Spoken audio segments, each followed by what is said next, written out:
大家好，我係蘇東坡。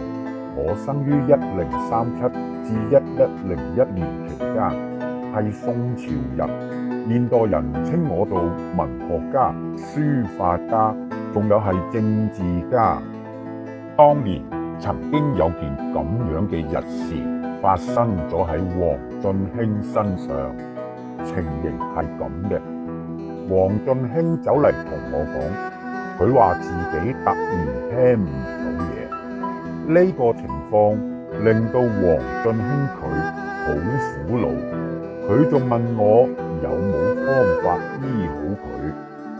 當時我咁樣同黃進興講嘅：你係出色嘅將軍統帥，縱使喺戰場上面對斷頭，萬箭穿心，都冇有怕。你咁堅強，留低2隻壞咗嘅耳仔嚟做乜呢？即使割咗佢哋，都冇乜可惜啊！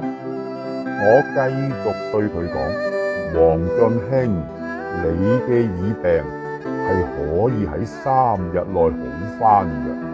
如果黃進興你嘅失聰到時唔好得返，我蘇軾就將自己嘅耳仔割落嚟賠俾黃進興你。黃進興聽完，似有茅塞頓開，豁然頓悟喎。3日後，黃進興嘅耳疾果然好返喎。我哋身為今日嘅讀者，就冇辦法知道蘇軾當日係憑乜嘢可以預判黃進興能夠喺3日後就不藥而癒。不過同黃進興喺3日後，佢特意寫咗一首詩詞送俾蘇軾，今日嘅讀者就可見一斑啦。詩詞入邊係咁嘅：老婆心急頻相勸，令嫌只得3日閒。我以耳聰君不覺，且喜2家皆平善。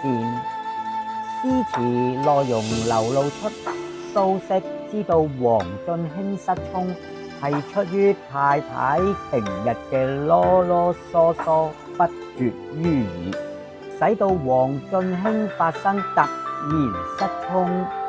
蘇軾就用咗讚揚黃進興嘅領軍能力，而且具有挑戰困難、不怕犧牲嘅精神。蘇東坡用咗轉彎抹角嘅方法嚟去勸告黃進興可以開闊胸襟，唔好計較老婆嘅囉囉嗦嗦。蘇東坡甚至用上自己嘅耳朵嚟對黃進興嘅勸告內容加以肯定，同埋宣告3日內黃進興會好返，作為黃進興一個有體面嘅下台階啦。如果你對今集嘅內容有分享，歡迎你喺評論區分享你嘅回應，多謝大家。